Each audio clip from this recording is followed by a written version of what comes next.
Peace and blessings, family. Peace and blessings. This is your brother, Sean Ali, here at Supreme Health and Fitness by Sean Ali. As always, I thank each and every one of you for tuning in with me and giving me some of your very valuable time. And as always, I pray that this brief message is received in the spirit that I am striving to deliver it in, which is the spirit of your brother, the spirit of love, and of course, and always, in the spirit and in the name of God. Family, this brief message is on understanding stress, failure, fear, and looking to see if we are addicted to our stress, our fear, our failure, and how this leads up ultimately to our premature death. And this is looking at the scientific concepts of stress, fear, and failure, how we become stressed, how we become fearful, how we become in the idea that I have failed, and how we can not just overcome it and stop it, but end it. See, stress is only a mismanagement of your energy. That's all it is. It's just a mismanagement of your energy. In fact, stress itself comes in two forms. You have eustress, E-U-S-T-R-E-S-S, and you have distress, D-I-S-T-R-E-S-S. Eustress is described as the kind that prepares you. If you're ready to take a test, you study, you're ready to go, you get that nervousness, you get that sweaty palms, but you're ready. You're not scared. You're ready. This is eustress. You ready to go do an event or get married. And you have the butterflies, the anxious, the nervousness. These are eustress. They are the good kind because they are preparing your body for success. You know you're going to be successful. You know you're going to complete the task. And this is the energy being prepped. This is the energy being activated to get you through that activity so you can be successful. When we look at distress, that's the mismanagement of it. This comes from doubt. This comes from being fearful. This comes from lack of belief and doubt in yourself. Because when you came out of the womb, you held your head up. You pulled yourself up to stand. You picked your feet up and taught yourself how to walk. You put things in your mouth and experimented. So we come out with a sense of do for self. We come out with a sense of being scientists and pulling ourselves up and strengthening ourselves. Throughout our life, we are taught differently. You tell your child, don't do that, you're going to hurt yourself. You tell your child, don't go over there, or don't run, or you tell the child to expect to not be able to achieve whatever they feel that they can be able to conceive. See, we prepare our children for that by introducing them to the concepts of fear and failure that we were fed. And then we transfer it. So when you are a baby, you are a blank slate. You are a blank piece of paper. We are filled with the actions and what we see of our parents and our guardians. So when they are looking at our learning process, they break it down into a dual track processing mind, where they say there is implicit and explicit memories. So the implicit memories are what you look at every day. Whatever your eyes behold is your implicit memories. Those visions that your brain receives, those images, they are stored in your implicit memory, meaning you can't control it. It's whatever you see.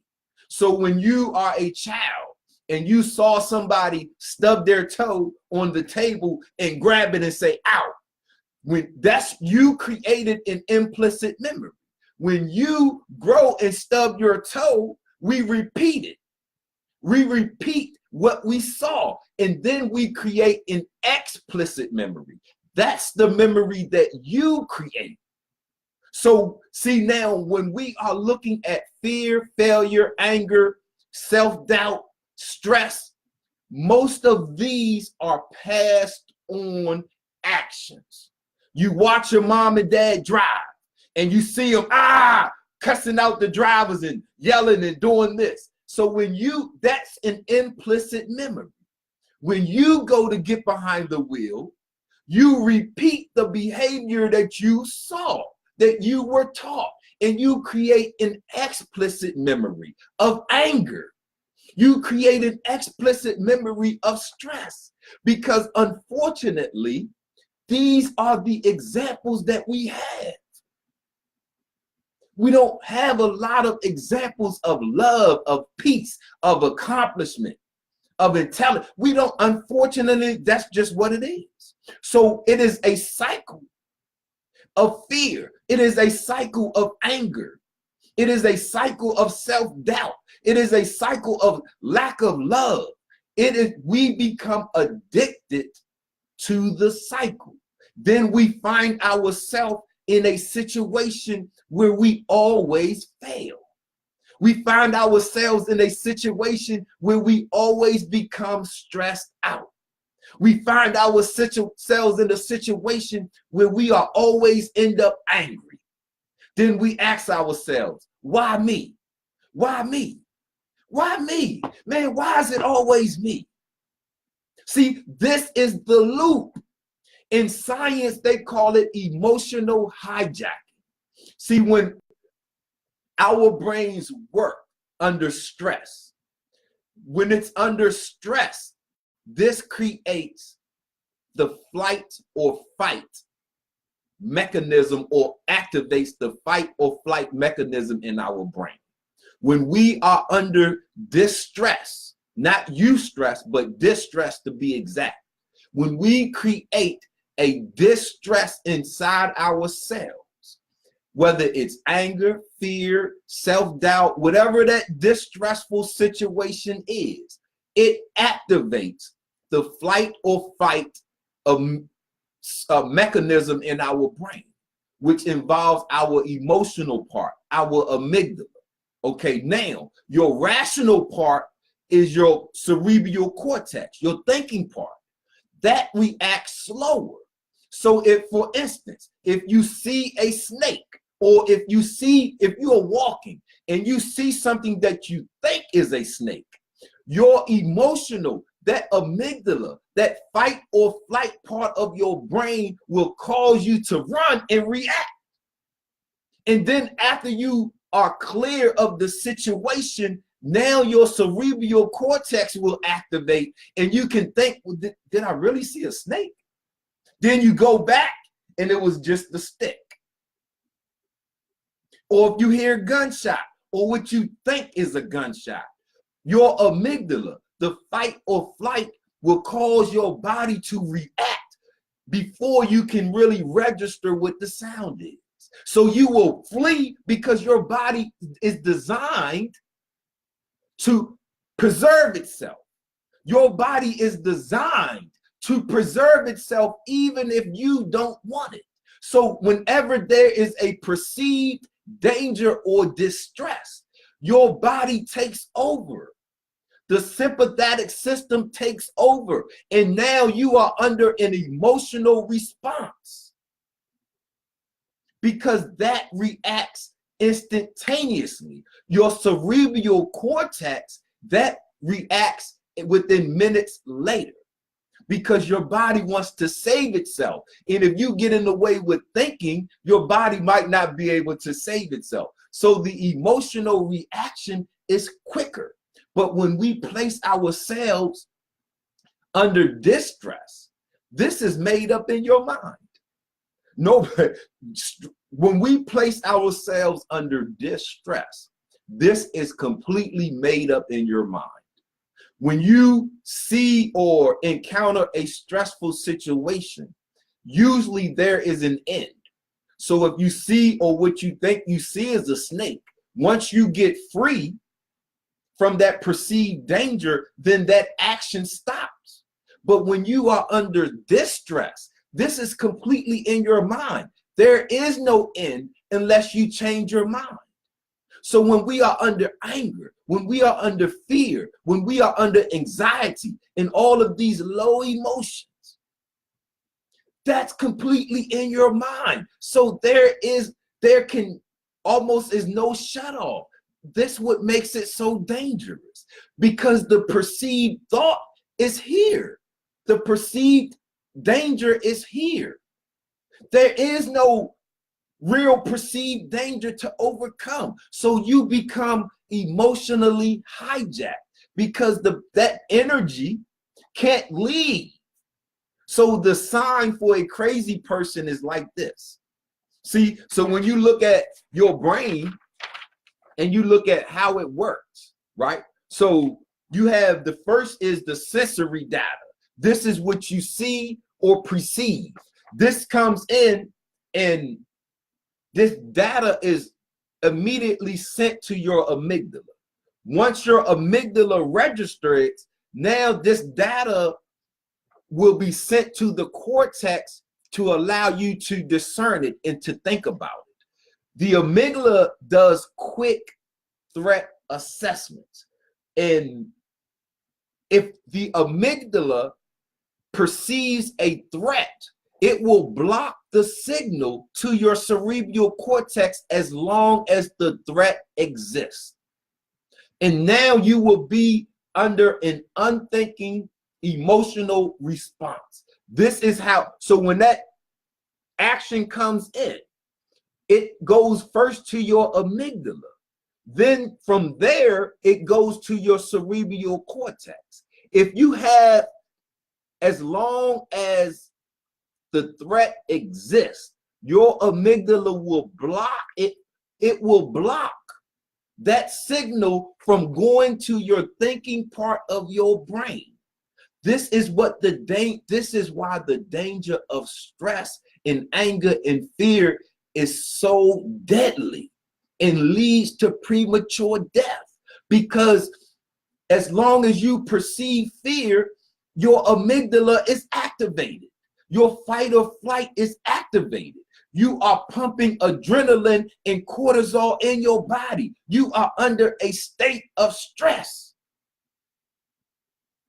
And if your body, if your brain doesn't perceive an end, if it can't perceive an end, then you will be stuck in that mode. That, just like they say with a crazy person, your energy will just be stuck in your emotional part of your brain. It will be stuck in the flight or fight mode. And as we are creating explicit memories of these feelings, of these emotions, of these hormones. And if now, when the next time you put yourself in that situation or a similar situation, if your brain perceives that you are in a similar situation, it will do what it knows. It will turn back to that memory and it will use the same response. Then you will find yourself always getting angry. You will find yourself always being feared. You will find yourself always being depressed. You're now scared of snakes. You're now scared of bees. You're now scared of the police. You're now scared of clowns. You're now scared of the dark. See, because every time your brain senses a similar situation, it will go back to what you created and it will pull that response. So you see the dark room, you think you're scared, Every time you see a dark room, your brain will pull that memory out and it will hijack you, and you will become emotionally hijacked, and you will create a unrealistic fear that will cripple you, that will cause not just you from being successful mentally and spiritually and growing and developing, but it causes a response inside of your body that actually causes damage to our bodies. And it starts to kill you. It starts to cause irreparable damage inside of us. So when we're looking at the impact of being stuck in the fight or flight response, for the physical reaction, your blood pressure rises. The long-term effect of having a constantly elevated blood pressure is heart disease. So now another reaction is the stress hormones rise, your adrenaline and your cortisol. Now, a long-term effect of having a constant supply of adrenaline and cortisol being secreted in our body, you have anxiety, insomnia. Then you have addictions and weight gain, because cortisol causes your body to produce insulin, and just like it would glucose. And you can gain, they have something called cortisol weight or emotional weight, because as long as you are secreting these hormones, they are matter.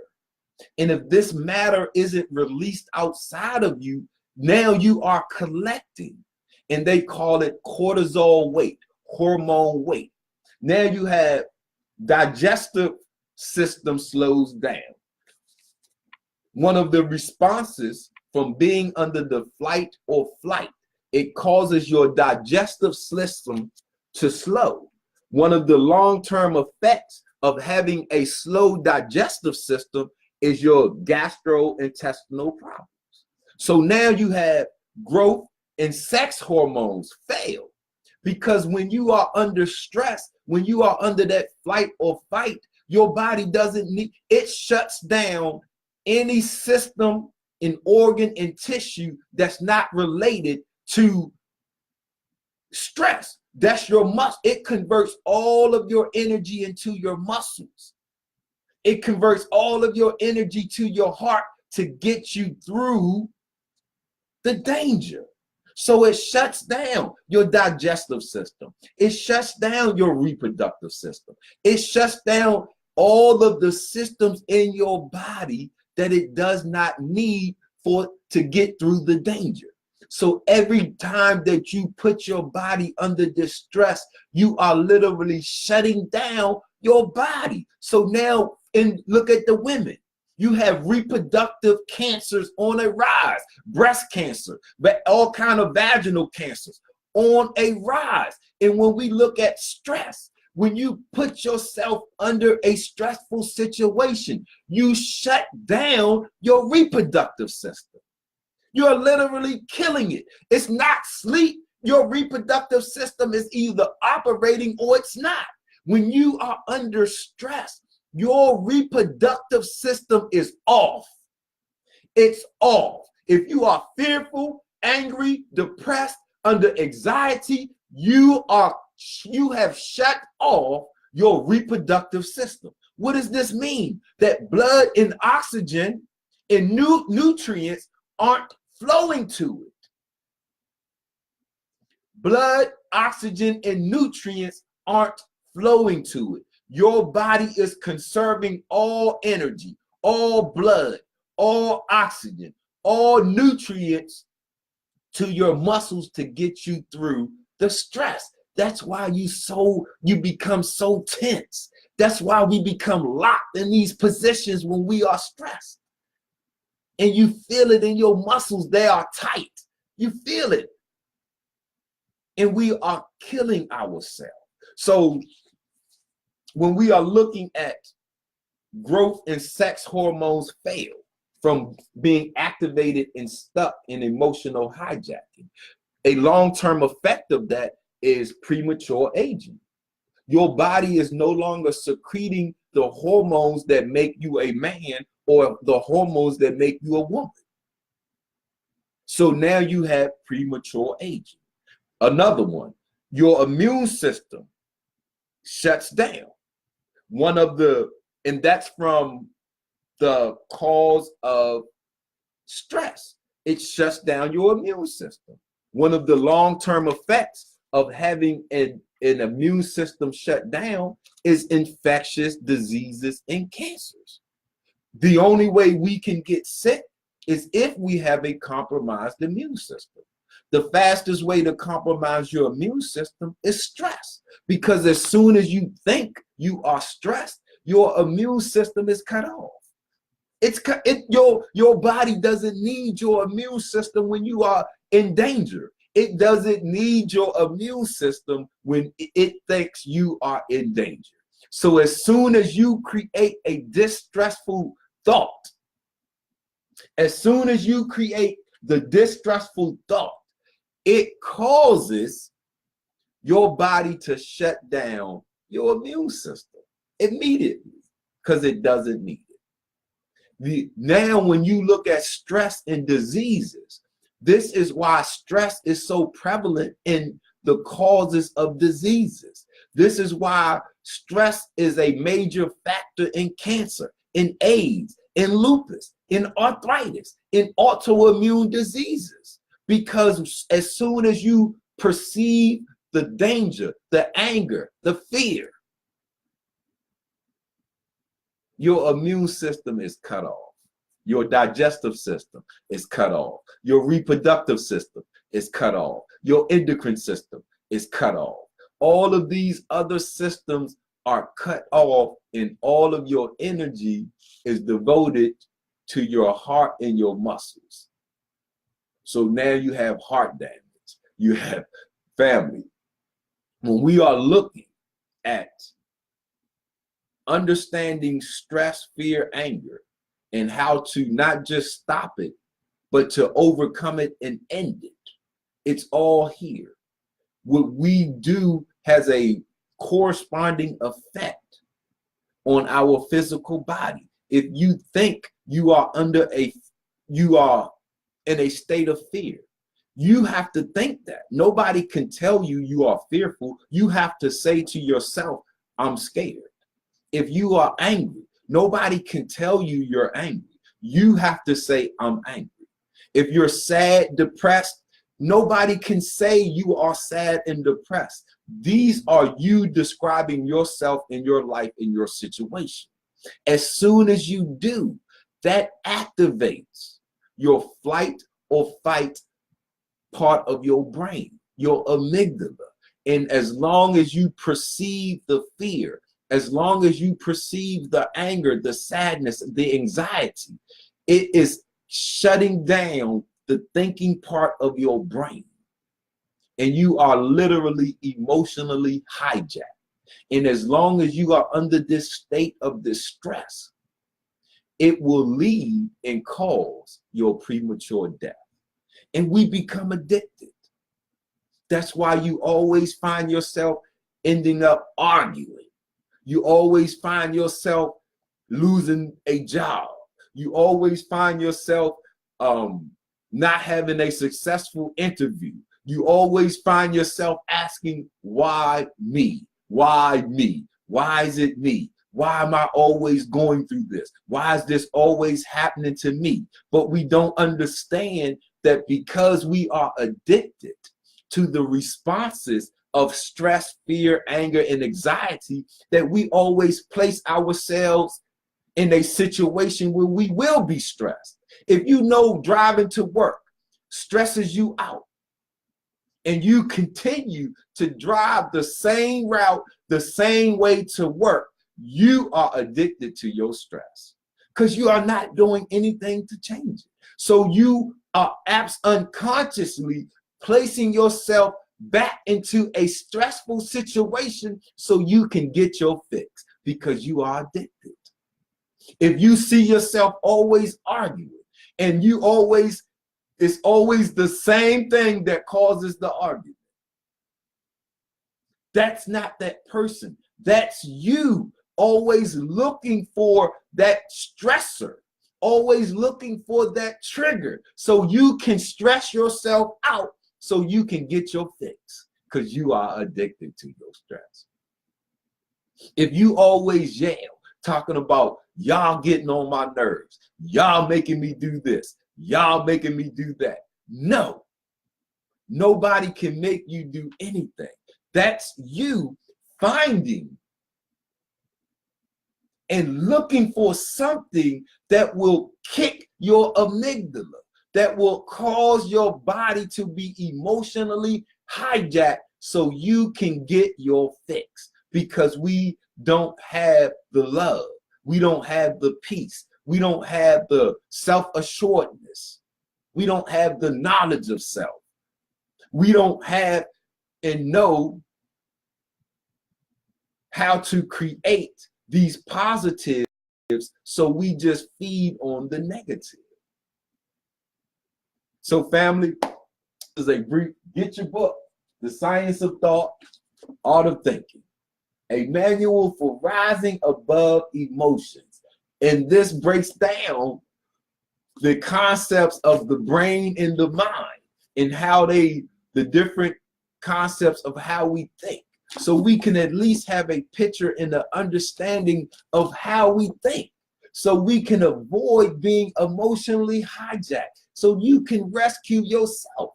Because many of us, we don't have a therapist, we don't have a psychiatrist, we're not going through the mental or getting the mental help that we need.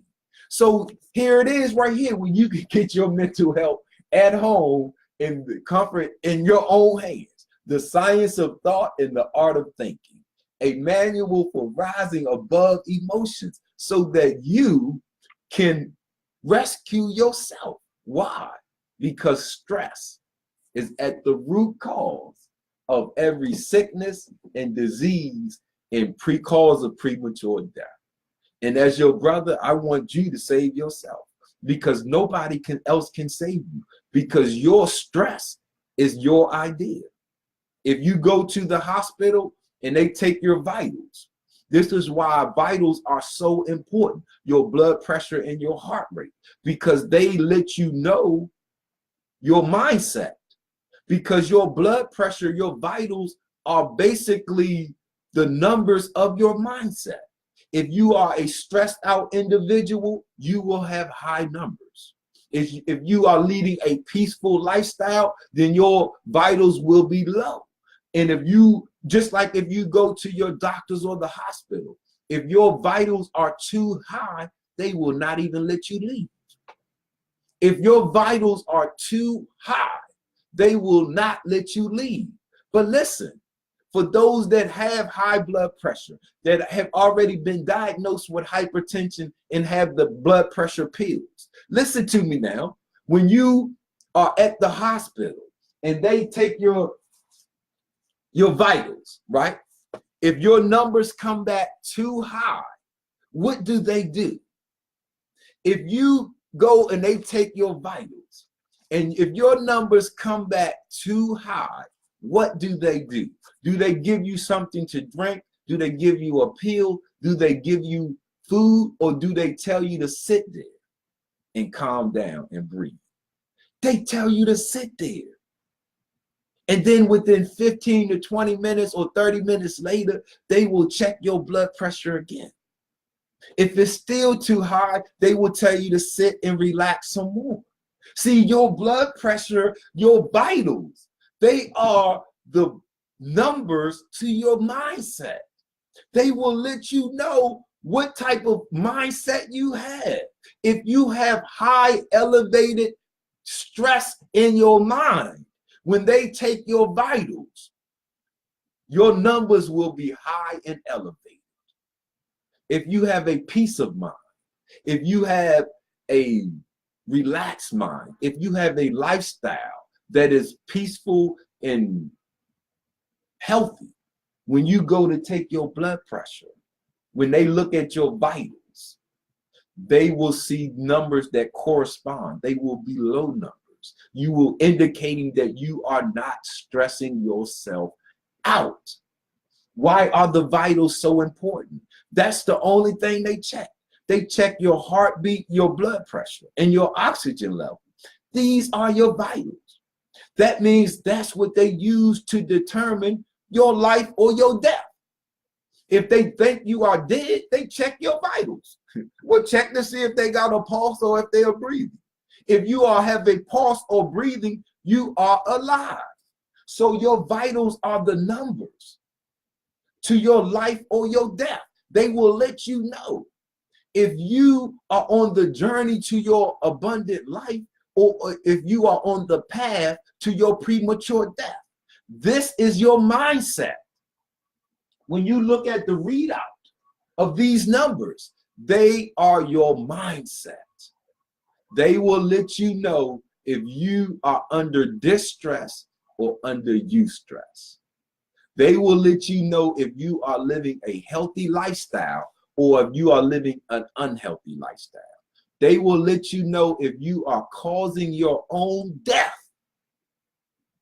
or contributing to your life. Man, it's vitals, your vital statistics. This is what they check when you go to see a healthcare professional to determine your level of life or your level of death. Do you know your vitals? Are you stressing yourself out? Your vitals will let you know if you are addicted to your stress, because when you take them, you will see if you are causing your stress or not. And they don't give you a pill. They tell you to relax. So if your numbers are high, no worries. That just lets you know that, okay, I need to change my mindset so I can change my lifestyle. Because our lifestyle determines our health status. Our mindset determines our lifestyle. So if we have an unhealthy, stressful lifestyle, it's only a byproduct of an unhealthy, stressful mind. That's not a problem. Listen, that's not good or bad. That's just what it is. In order for us to fix ourselves, we have to know what we are doing to ourselves. Because unless you were born with a particular ailment or disease, we create it. When we come out, how we come out is how God creates us. So if we aren't born with something, then we create whatever it is we go through. That's okay. That means we can solve whatever it is we create. We just got to look at it and see what we did. Our lifestyle determines our health status. Our mindset determines our lifestyle. We can only be creating two kinds of stress: eustress or distress. Which one are you? Are you creating and activating the energy that you need to be successful?